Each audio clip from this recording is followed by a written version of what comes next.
Jika energi tidak pernah musnah, lalu mengapa Anda mengira kesadaran bisa mati?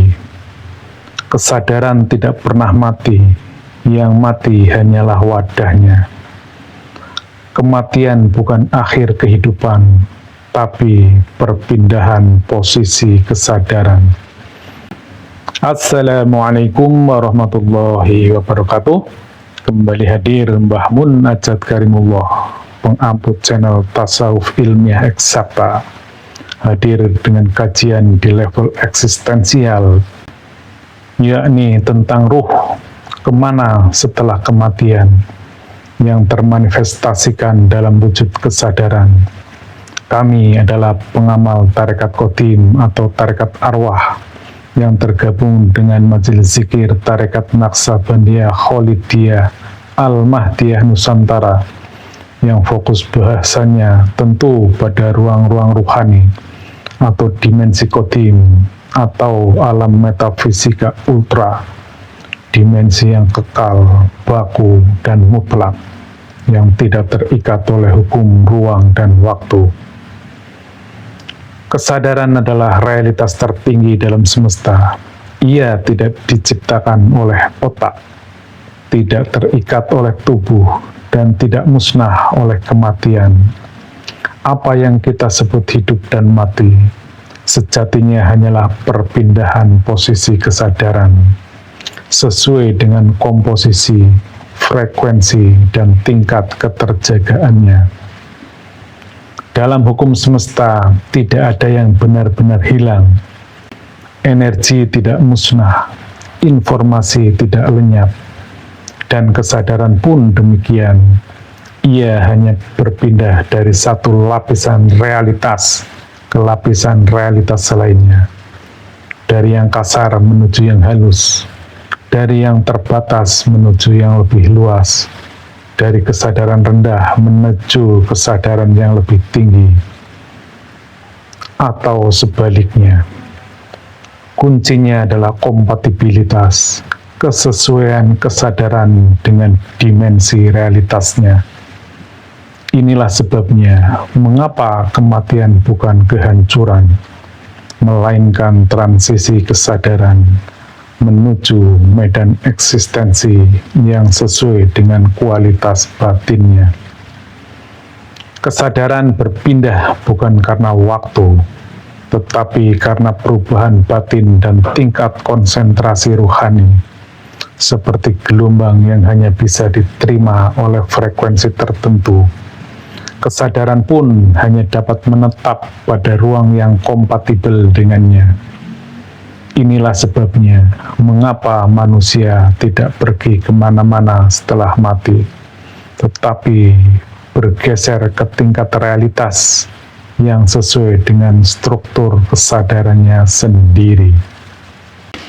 Baiklah pemirsa, saya mencoba menyusun permasalahan dan hipotesanya, saya gabung agar diperoleh pemahaman yang utuh, yaitu apa sesungguhnya permasalahan yang ada di masyarakat. Yang pertama, bahwa realitas sering dipahami sebagai sesuatu yang bisa dijangkau oleh pembaca virtual, oleh indrawi kita, yang bisa dilihat, didengar, dirasakan, dan sejenisnya yang terkait dengan material. Oleh karenanya, ruh, jiwa, dan kesadaran sesuatu yang abstrak, namun sesungguhnya itu adalah amat substantif dan eksistensial yang ada dalam diri kita, justru terabaikan. Sehingga dalam segala kehidupan kita seringkali mengabaikan apa itu kesadaran. Kita lebih fokus pada sesuatu yang bisa diamati secara indrawi. Kemudian yang kedua, adanya keterbatasan daya nalar umat, sehingga hubungan dunia akhirat disimplifikasi, disederhanakan dalam bentuk hubungan yang linier sederhana. Saya berbuat baik, dapat pahala, dapat surga, dan sejenisnya. Sesederhana itu. Padahal semesta itu sifatnya gradatif dimensional. Artinya tidak hanya dimensi di dunia ini, namun ada dimensi akhirat.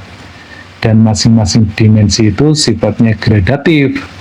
Kita mengenal surga yang bertingkat-tingkat, langit yang bertingkat-tingkat, dan banyak ayat semisal yang menyebutkan demikian. Dan lebih rumitnya lagi, semesta ini didesain dengan baseline-nya gelombang. Karena hanya gelombanglah yang memungkinkan bisa menjembatani lintas dimensional ini. Tidak mungkin gerakan suara yang sifatnya indrawi ini bisa melampaui dimensi. Bahkan hanya dibedakan ruang dan waktu saja, pasti yang sesuatu yang materi itu punya banyak keterbatasan. Oleh karenanya, sistem semesta ini didesain dengan baseline gelombang, sehingga memang terasa rumit dan harus presisi tinggi. Dan hal ini diperparah oleh kondisi bahwa para pemuka agama tidak mampu menjelaskan hal tersebut secara memadai, sehingga lahirlah dogma doktrin otoriter.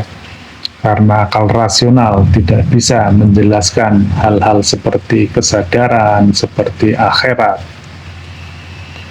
Dan lebih lanjut, alam barzah sesungguhnya ya sama dengan alam jiwa dan alam akhirat. Dijelaskan seperti cerita fiksi atau dongengan, karena memang materialnya tidak ada. Barzah tidak kelihatan, surga neraka tidak kelihatan, pahala dosa dan tidak bisa diraba. Oleh karenanya, semuanya dijanjikan nanti, diselesaikan setelah mati.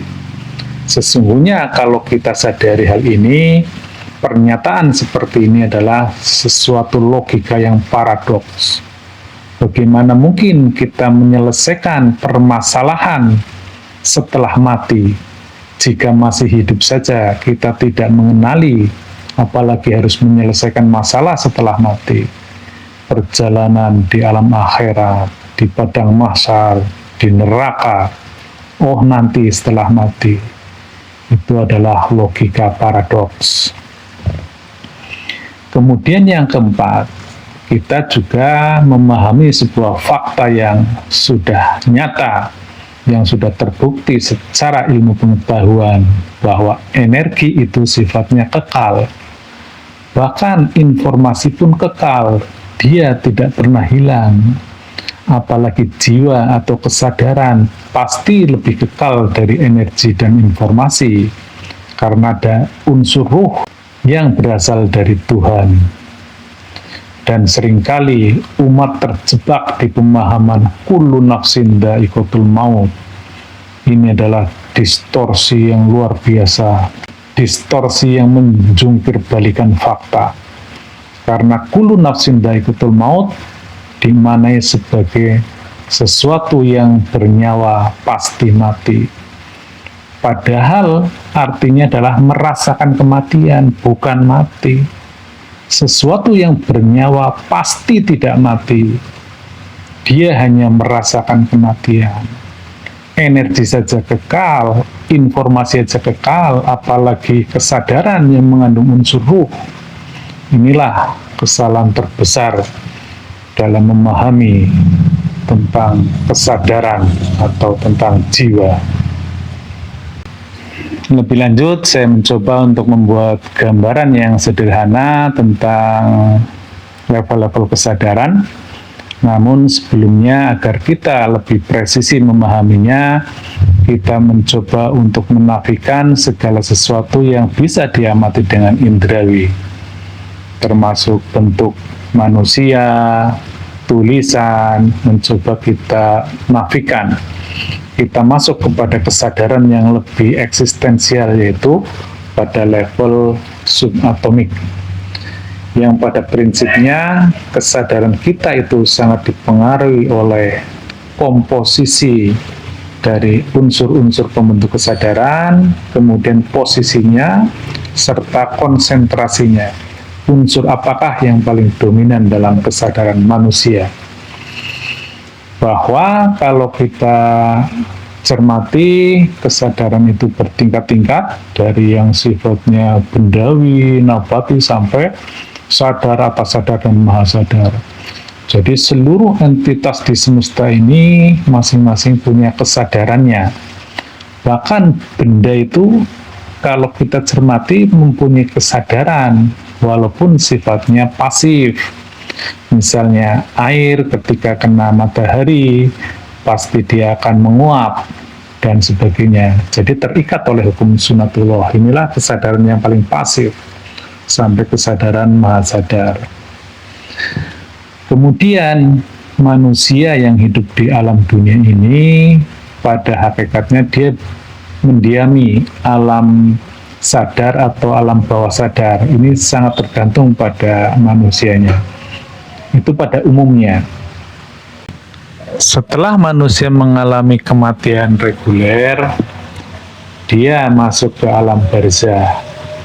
Maka di sini banyak sekali kemungkinannya.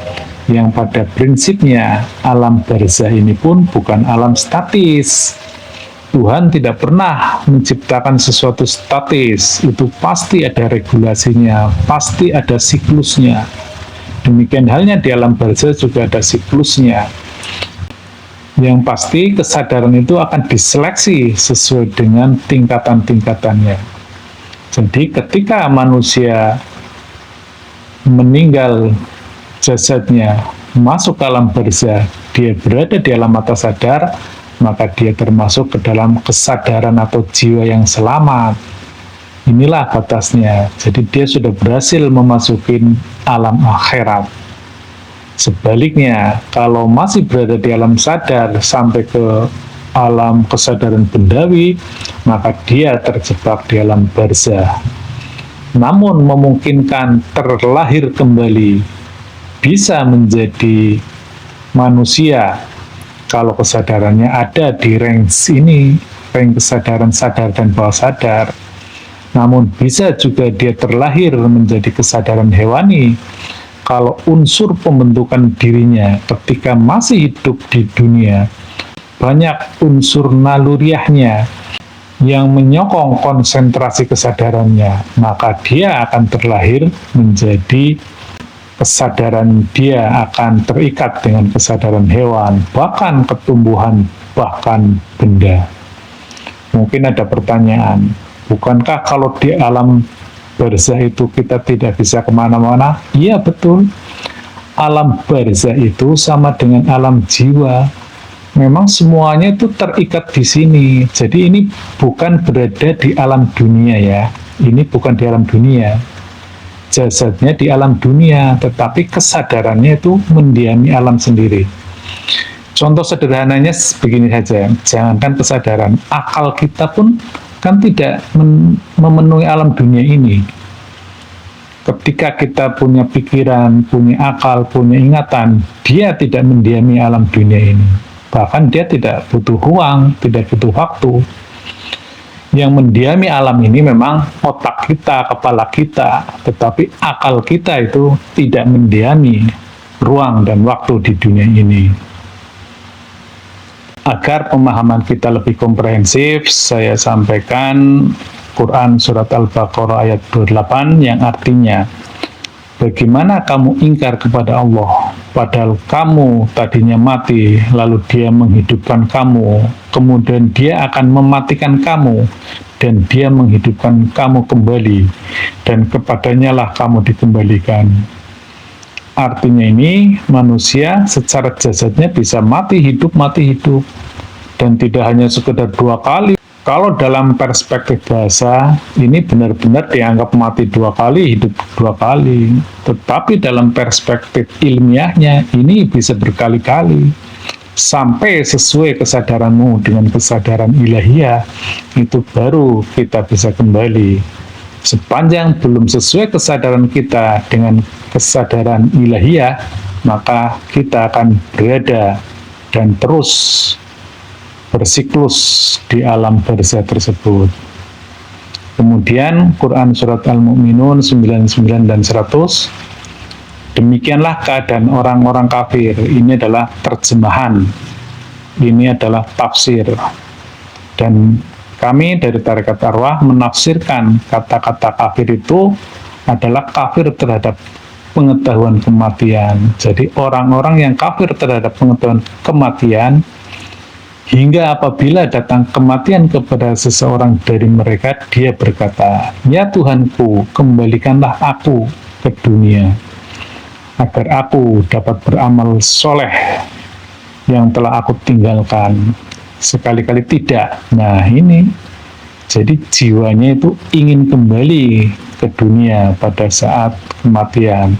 Dan ini seluruh orang yang kafir terhadap pengetahuan kematian, yang tidak tahu kematian, yang tidak tahu kesadaran di alam barzah, maka dia akan mengalami penyesalan dan ingin kembali. Kemudian di Al-Waqiah 60 dan 61, kami telah menentukan kematian di antara kamu dan kami tidak lemah untuk mengubah bentukmu dan menciptakanmu kelak dalam keadaan yang tidak kamu ketahui. Nah, di situ dimaknai di hari kiamat. Ya, betul hari kiamat, tetapi dalam perspektif qadim, hari kiamat adalah berbangkit. Dan berbangkit ini dimaknai sebagai kebangkitan ruh, kebangkitan jiwa. Dalam keadaan yang baru yang tidak kamu ketahui sebelumnya. Ini menarik sekali nih, Al-Waqiah 60-61 ini.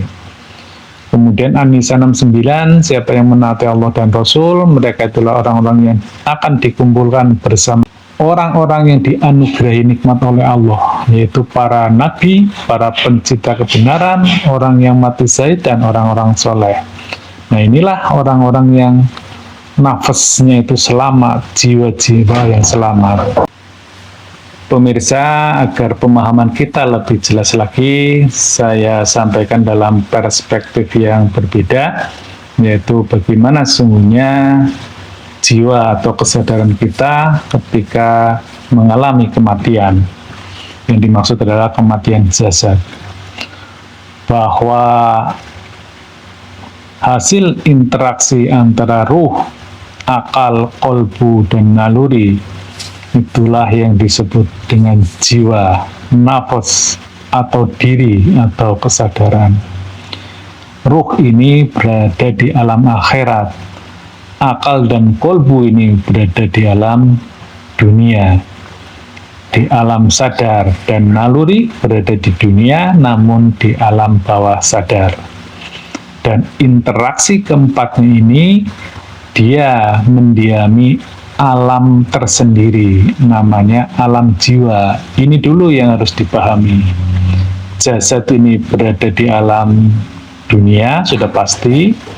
Akal, naluri, dan kolbu, walaupun ini sifatnya abstrak, tetapi dia ada di alam dunia ini. Berbeda dengan ruh, dia berada di alam akhirat, walaupun dia terikat dengan entitas dunia. Oleh karenanya, hasil interaksinya dia menempati alam khusus, namanya alam jiwa. Semoga bisa dipahami. Setelah jasad ini mengalami kematian, maka jiwa atau kesadaran manusia itu masuk ke alam barzah. Sesungguhnya di alam-alam itu aja, karena sama, alam jiwa dengan alam barzah itu alam yang sama. Tetapi alam barzah adalah kesadaran yang sudah tanpa jasad. Jasad manusia itu sudah tiada, sudah mati. Dan ketika kesadaran kita ditinggalkan jasadnya dan masuk alam barzah, maka berlakulah Quran surat Al-Mu'minun ayat 99 tadi, bahwa dia ingin kembali ke dunia. Begitu dia menyadari kesadaran dirinya di alam barzah tersebut. Namun bagi golongan-golongan tertentu yang inna lillahi wa inna ilaihi raji'un, sebagaimana para nabi, syuhada, siddiqin, salihin, sebagaimana Quran surat An-Nisa 69, dialah jiwa-jiwa yang selamat, yang langsung masuk ke alam keabadian, atau dalam agama lain dikenal dengan moksa, yaitu kembalinya ruh ke asalnya. Semoga demikian, karena saya tidak paham di agama tersebut, tetapi saya pernah mendengar informasi tentang hal tersebut demikian. Nah, kemudian kesadaran yang terjebak di alam barzah ini banyak sekali variannya dan kemungkinannya. Dia bisa menanti sampai hari berbangkit, sebagaimana Quran surat Mukminun ayat 100. Karena jiwanya masih terikat oleh kesadaran bumi, oleh akalnya, oleh kolbunya, oleh naluriahnya, memori masa lalunya, dan sebagainya yang masih mengganjal atau masih meliputi kesadaran ruhnya, sehingga ruhnya tidak bisa naik menuju alam keabadian. Maka terjebak di alam ini sampai hari berbangkit.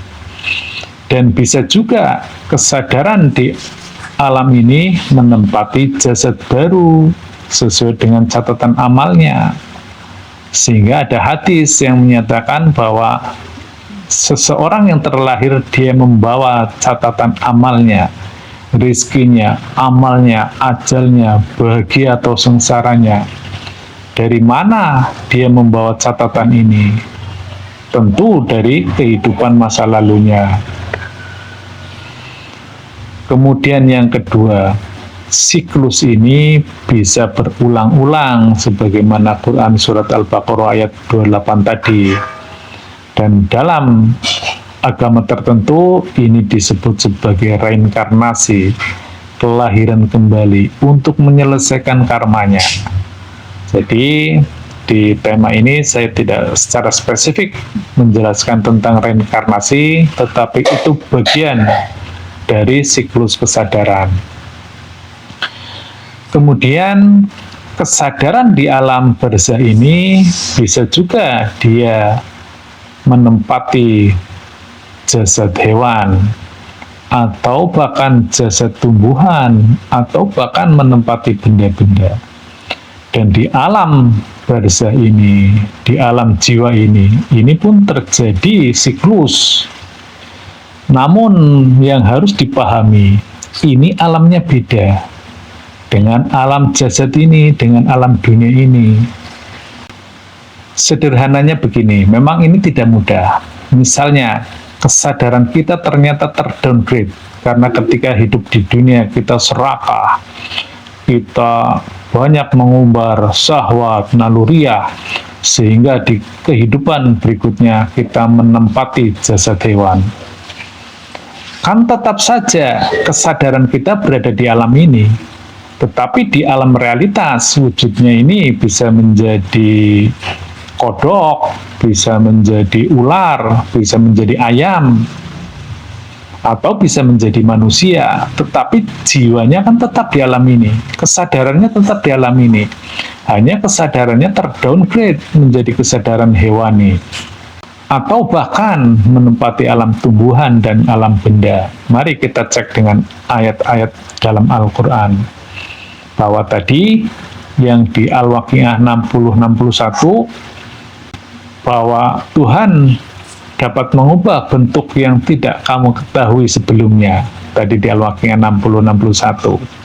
Dan kemudian di Al-Isra 44 menyebutkan bahwa seluruh langit, bumi, dan semua isinya bertasbih kepada Allah. Artinya, seluruh entitas semesta ini mempunyai kesadaran sehingga dia bisa bertasbih. Demikian halnya di Ar-Ra'd 45, maka hanya kepada Allah lah bersujud segala apa yang di langit dan di bumi, baik binatang melata maupun para malaikat. Inilah terbukti bahwa kesadaran itu tidak terikat oleh entitas apapun. Kesadaran yang awalnya berada dalam diri manusia bisa dia berpindah setelah kematian jasadnya menempati jasad hewan, menempati tumbuhan atau benda-benda. Tetapi sekali lagi kesadarannya tetap di alam jiwa ini. Bisa dipahami nggak? Softwarenya tetap ada di sini karena dia bukan material, Tetapi di alam materialnya, di dunia ini, bisa bentuknya jasad manusia, bisa bentuknya hewan, tumbuhan, dan sebagainya. Demikian, semoga paham. Pemahaman ini sangat penting bagi kita semua, agar ketika kita hidup di dunia ini tidak ngawur, kita buat kerusakan, kita buat kemungkaran, kita berbuat semaunya sendiri. Ini pasti akan terkoreksi di sini. Ini hukum yang berlaku, ini adalah konsekuensi logis. Bahkan konsep neraka surga pun dapat dengan mudah dijelaskan melalui siklus ini. Tidak harus menunggu lama Anda mengalami kematian, Anda akan berada kepada kesadaran baru. Atau bisa jadi ketika Anda masih hidup di dunia ini, sesungguhnya Anda sudah terkoreksi di kesadaran baru itu. Misalnya seorang koruptor yang tertangkap kemudian dihukum, maka dia sesungguhnya sudah mengalami perubahan kesadaran itu. Namun ketika jasad kita mati, kita baru merasakan ternyata kesadaran kita equal atau kompatibel dengan kesadaran misalnya babi itu karena rakusnya itu, atau yang suka nakal menjadi kesadaran monyet. Maka ya seperti itulah adanya. Demikian, semoga jelas dan menjadi kesadaran bagi kita semua. Pemirsa, agar pemahaman kita lebih presisi, selanjutnya kami sampaikan beberapa ayat terkait, antara lain yaitu Al-Fajr 27-28, wahai jiwa-jiwa yang tenang, kembalilah kepada Tuhanmu dengan ridho dan diridhoi. Jadi yang kembali adalah jiwanya ya, kesadarannya. Nah, ini yang menarik adalah Quran Surat Ali Imran 145.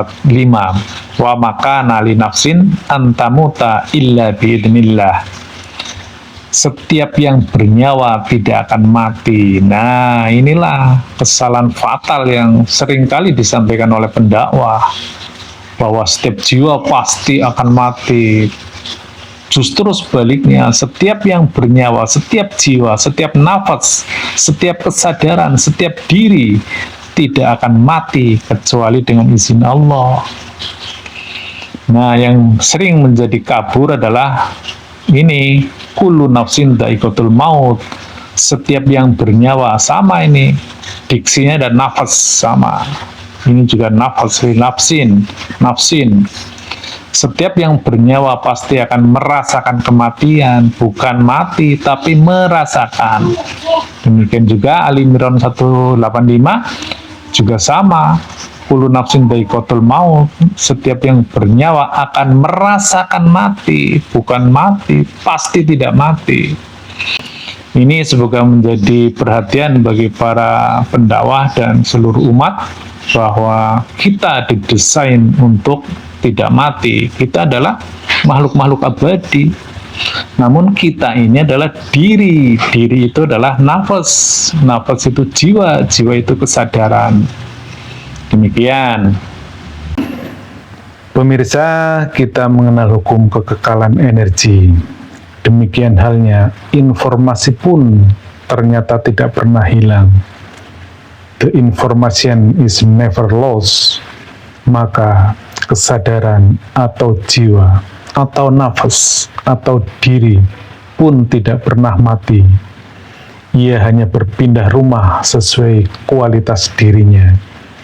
Ia hanya berpindah sesuai dengan makomnya, sesuai dengan frekuensinya. Ini adalah konsekuensi logis, karena ini sistem, bukan karena Tuhan menghukummu atau memberi ganjaran atas amalmu, tetapi memang begitulah sistemnya, begitulah ketetapannya. Maka jangan sibuk menyiapkan kematian, tetapi siapkan kesadaranmu. Karena kemanapun engkau pergi setelah mati, di sanalah engkau akan berada sesuai dengan siapa dirimu saat ini. Silakan berbuat semau apapun selagi masih hidup, di dunia ini. Kesadaranmu lah yang akan menempatkanmu. Beruntunglah yang kembali ke sisi Tuhan.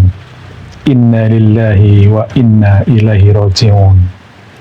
Namun siapa yang bisa menggaransi Anda untuk tidak terjebak dan muter-muter di dimensi ini, atau justru Anda terjatuh ke dimensi yang lebih rendah dalam kesadaran hewani atau bahkan bendawi. Kematian bukan akhir perjalanan, melainkan ujian kejujuran kesadaran. Kesadaran tidak memilih tempat, ia hanya mengikuti frekuensi yang telah engkau bangun sepanjang hidupmu. Pada akhirnya, yang kembali bukanlah jasad, bukanlah identitas duniawi, melainkan kesadaran yang menemukan asalnya. Dan di sanalah kebenaran sejati bermula, bahwa hidup bukan tentang berapa lama kita ada, tetapi sejauh mana kita sadar. Demikian, mohon maaf sekiranya banyak hal yang kurang berkenan dalam penyampaian ini. Illahi anta maksudi waridhoka matlubi. Wassalamualaikum warahmatullahi wabarakatuh.